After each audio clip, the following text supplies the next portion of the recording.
लद्दाख को छठी अनुसूची का दर्जा देने की मांग को लेकर राजधानी दिल्ली तक मार्च करने वाले जलवायु कार्यकर्ता सोनम वांगचुक सहित लद्दाख के करीब 120 लोगों को दिल्ली पुलिस ने हिरासत में ले लिया है।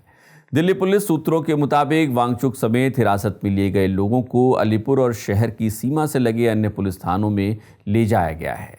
दिल्ली पुलिस ने बताया है कि दिल्ली की सीमाओं पर धारा 163 BNS लागू कर दी गई है।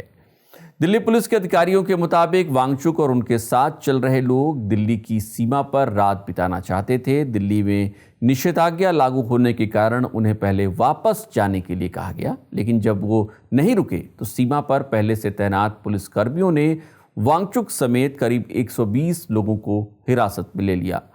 वांगचुक और उनके समर्थकों को सोमवार रात को सिंधु बॉर्डर से हिरासत में लिया गया था। सोनम वांगचुक ने सोशल मीडिया प्लेटफॉर्म एक्स पर अपनी गिरफ्तारी के बारे में बताया। उन्होंने लिखा, मुझे हिरासत में लिया जा रहा है। दिल्ली बॉर्डर पर 150 पदयात्रियों के साथ सैकड़ों की पुलिस फोर्स द्वारा। हमारे साथ कई बुजुर्ग महिलाएं हैं। हमें नहीं पता क्या होगा। हम दुनिया के सबसे बड़े लोकतंत्र में, लोकतंत्र की जननी बापू की समाधि तक सबसे शांतिपूर्ण मार्च पर थे। हे राम। उधर लोकसभा में विपक्ष के नेता राहुल गांधी ने सोनम वांगचुक और उनके समर्थकों को हिरासत में लिए जाने की निंदा की है।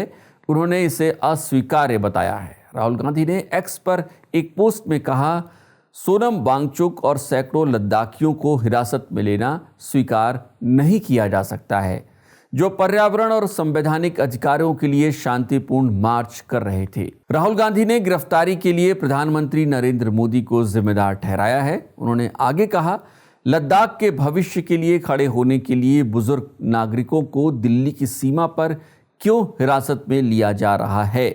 मोदी जैसा किसानों के साथ हुआ था, ये चक्रव्यूह टूटेगा और आपका अहंकार भी। आपको लद्दाख की आवाज सुननी होगी।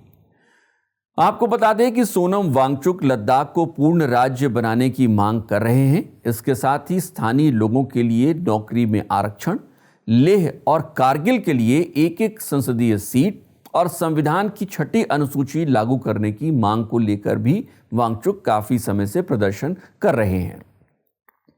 इस साल के मार्च के महीने में भी सोनम वांगचुक ने 21 दिन की भूख हड़ताल की थी।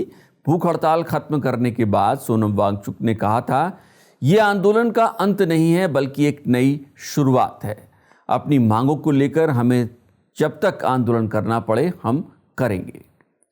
दरअसल केंद्र सरकार ने 5 अगस्त 2019 को जम्मू कश्मीर से आर्टिकल 370 हटाकर पूर्ण राज्य का दर्जा खत्म कर दिया था। इसके बाद जम्मू कश्मीर एक अलग केंद्र शासित प्रदेश बना दिया गया। लेह और कारगिल को मिलाकर लद्दाख अलग केंद्र शासित प्रदेश बनाया गया था।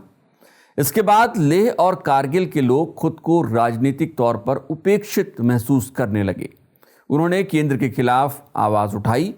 बीते 2 साल में लोगों ने कई बार विरोध प्रदर्शन कर पूर्ण राज्य का दर्जा और संवैधानिक सुरक्षा मांग की है, जिससे उनकी जमीन, नौकरियां और अलग पहचान बनी रहे, जो आर्टिकल 370 के तहत उन्हें मिला करती थी। केंद्र ने मांगे मानने से इनकार कर दिया था। इसके बाद इस साल की शुरुआत में बौद्ध बहुल लेह और मुस्लिम बहुल कारगिल के नेताओं ने लेह स्थित एपेक्स बॉडी और कारगिल डेमोक्रेटिक अलायंस KDA के बैनर तले हाथ मिला लिया था। इसके बाद लद्दाख में बड़े पैमाने पर विरोध प्रदर्शन और भूख हड़तालों का दौर शुरू हो गया था। केंद्र ने मांगों पर विचार करने के लिए एक हाई लेवल कमेटी का गठन किया। हालांकि प्रदर्शनकारियों के साथ बातचीत सफल नहीं हो पाई। 4 मार्च को लद्दाख के नेताओं ने गृह मंत्री अमित शाह से मुलाकात की और बताया कि केंद्र ने मांगे मानने से इनकार कर दिया है। इसके 2 दिन बाद ही वांगचुक ने लेह में अनशन शुरू कर दिया था।